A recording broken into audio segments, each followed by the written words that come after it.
हमने चाहा तुझे तकदीर की लकीरों में,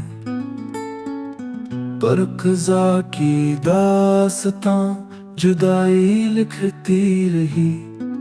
जख्म खिलते गए और नाम तेरा लब पे रहा। आह की सूरत ये दुनिया को सुनाई देती रही।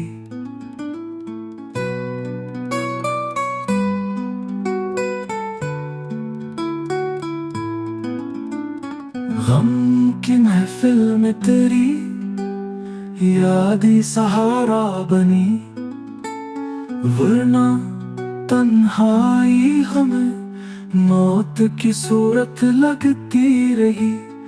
इश्क की आग से आवाज बना ली जाती रही।